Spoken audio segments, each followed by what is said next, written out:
the main office would send down a list of 12 suggested holidays that, the office could take off during the year.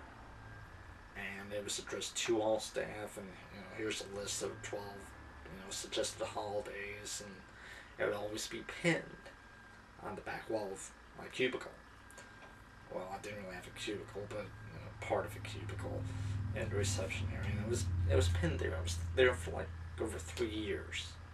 Every year, it would just get pinned there so that we would know what days we were getting off, and we could tell any of the customers if they came in, or let anyone know over the phone or whatever, or just a reminder for ourselves.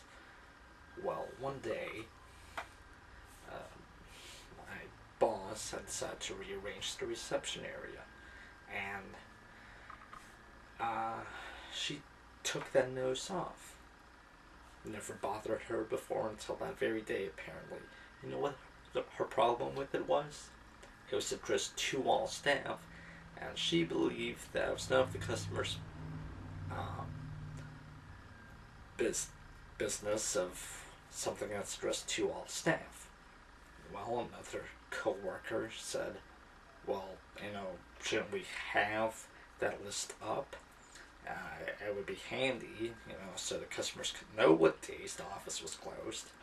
And my boss is like, yeah, well, Mark will retype it. Except I was expected to leave out the part where it said to all staff, but the list would otherwise be the same. I mean, what? But anyway, needless to say, I never did it. And she never seemed to bother me about it afterwards. But anyway, yeah, she would be rearranging stuff in the reception area, stuff that she had been the supervisor for a while already, for I don't know, maybe a few months, and this hadn't bothered her yet. But one day, she decided to rearrange the front reception area, and there was a clock on the front desk, and customers would use it when they signed in, when they came into the office. They would put down their name and the time. And she said, well, we're going to nip that in the bud, because she said it was my responsibility to write down the time next to the customer's signatures and the sign-in log. And so basically, she didn't want the customers writing the time down for themselves, because, God is forbid if they actually took responsibility to do something for themselves. I mean, we were supposed to be enabling them. But, whatever. One time, she had promised a presentation for the customers, and no one came in specifically for it, but some of the customers had decided to take a later bus home after the usual class that they had at her office in order to stick around and hear her presentation. She had forgotten about it completely because she had decided to do something else, and she didn't remember it until like the following week or whatever. But anyway, that was really rude and inconsiderate of her.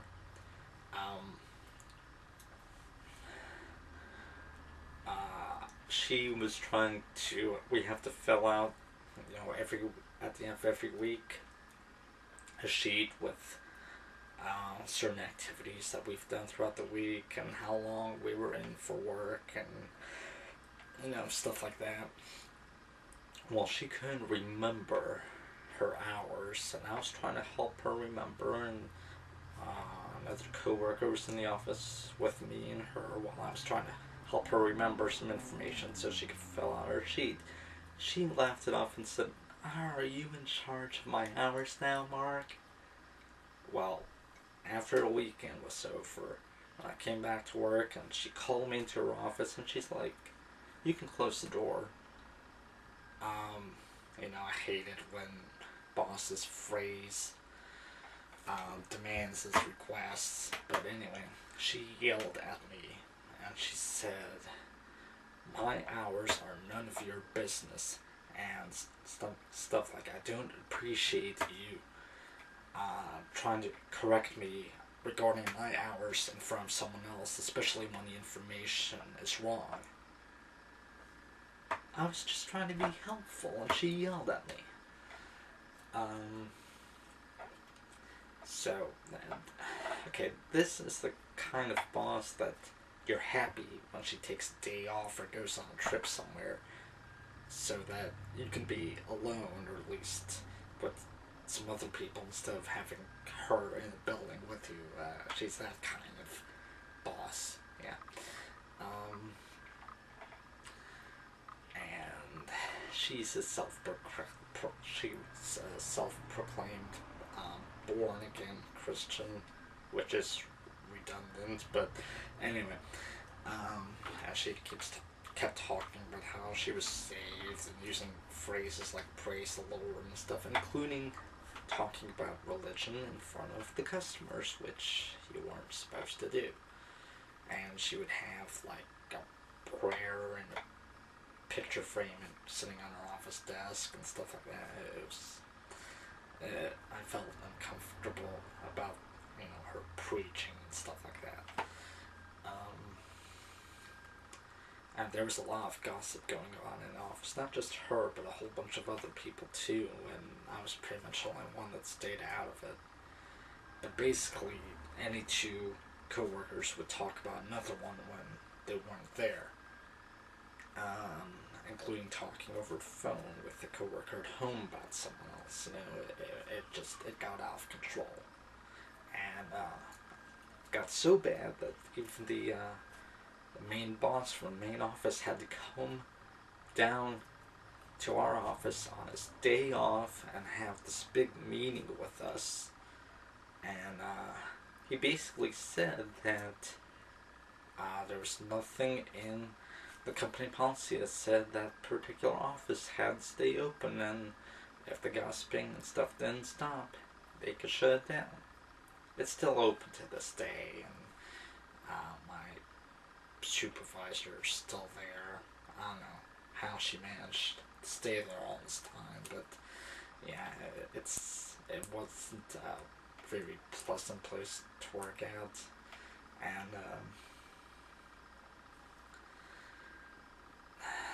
so